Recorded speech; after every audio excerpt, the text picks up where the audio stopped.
August 28, 1963.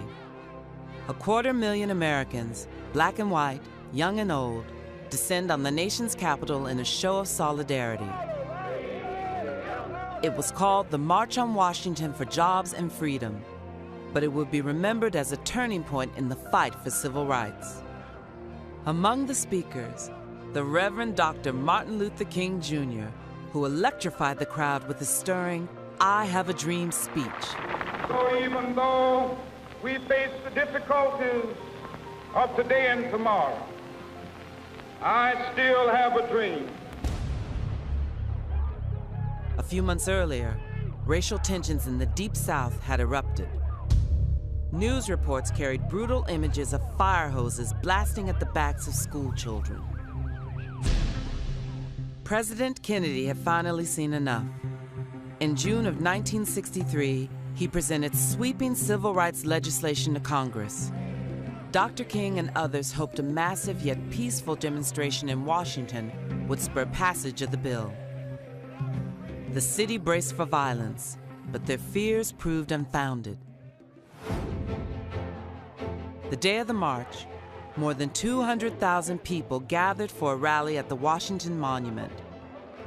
It was the largest demonstration in the country's history.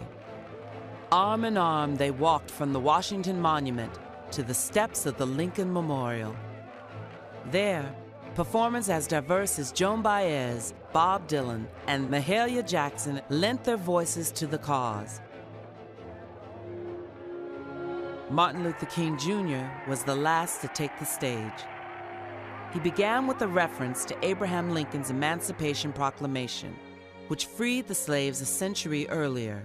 But 100 years later, the Negro still is not free. Partway through, King put aside his prepared text and shared with the protesters his dream of equal rights for all. Let freedom ring, and when this happens,